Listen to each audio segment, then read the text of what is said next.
दा करेन बसुमतारिया जे गैला बेनि मोनसे आंखालाथ' थाबाय थागोन आरो बे बैसोआव आंनिफ्राय देरसिन बियो जेला दुलाराय बर' फरायसा आफादनि आफादगिरिमोन अब्ला आङो दतमा आन्सलिकनि आफादगिरि थेवब्लाबो आङो मिरु लेभेलाव जेब्लायबो खामानि मावोमोन जेब्लानो खामानि लोगो मोनबोदों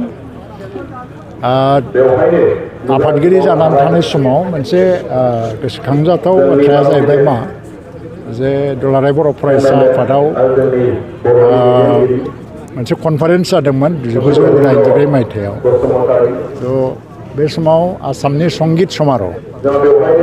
जादोंमोन क'क्राझारावनो थ' बे समाव बर' रावखौ एस'सियेट अफिसियेल लेंगुवेज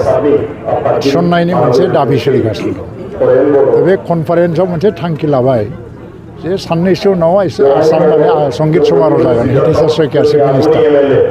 जे बर' रावखौ एस'सियेट अफिसियेल लेंगुवेज फोसावाबा संगित समार'हखौ बयकट खालामसिगोन जानो होला थ' बिराद हटलाइनाव मेसेज फैबाय रायलायनाय जाबाय थ' मानिया बर' थुनलाइ आफाद एबसुनि गेजेराव एसे माने गोरोबलायैबो जादोंमोन जे एस'सियेट अफिसियेल लेंगुवेज आरिमाबो जाखासिगोन मानो बयकट खालामलायनो खिन्थु बे समाव एबसुनिफ्राय मोनसे गोख्रों थांखि लाबाय जे रिक्सा खालामनो उपाय गैयैयाव अखानायै हितेश्वर शइकियाया मिडिया रेडिअ' आरो टिभियाव रेडिअ'आव फोसावनो गोनां जादों जे उदालगुरि आरो क'क्राझार बे मोननै डिस्ट्रिक्टआव बर' रावखौ एस'सियेट अफिसियेल लेंगुवेज खालामनाय जासिगोन बेनिफ्राय संगित समार'हआ जादों थ' बिथाङा आफादगिरि जानाय समाव मोनसे गिदिर मोनसे मख'जाथाव जाथाय आरो लोगोसेयैनो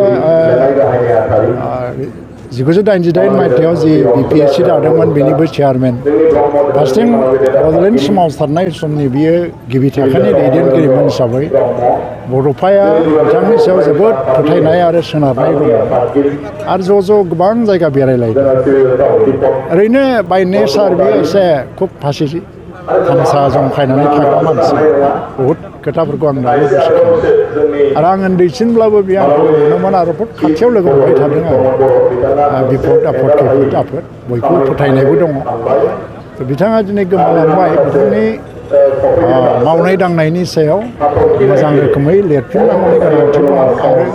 मालाबा गुवारै चान्स मोनोबा आं खोथाफोरखौ बुंनो हागोन रायजो राजाफोरनो थ' दिनैनि दिनाव आङो बिथांनि जिउमाया जाहाथे गोजोनै थायो बेनि थाखाय आं आर'ज गाबो आनान गसाइनि खाथियाव आरो न'खरनि खाथियावबो आंनि दुखु फोरमायनायजों लोगोसे न'खरनि गाहाम इयुननि थाखाय आङो मिजिंथियो दुलाराय बर' फरायसा आफादा आदा करेन बसुमतारिखौ गुबुनखौ जेरै गोसोखाङो बिदिनो गोसोखांबाय थागोन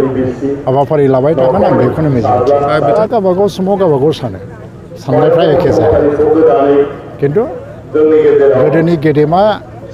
सानसुमैफोरनि आरो दैदेनगिरिफोरनि साननायफ्रा मोनसे इन्सपाइरेसन जायो दानि गोदान जोलैया आदा करेनमोननि समनि दैदेनगिरिफोरनि बड'फानिखौ लाफानानै गोबां दैदेनगिरि दिनै गोमालांबाय बिथांमोननि सानस्रिफोरखौ मोनसे थुलुंगा हिसाबै लानानै आवगायलांनो हायोबानो बर' हारिया जौगासार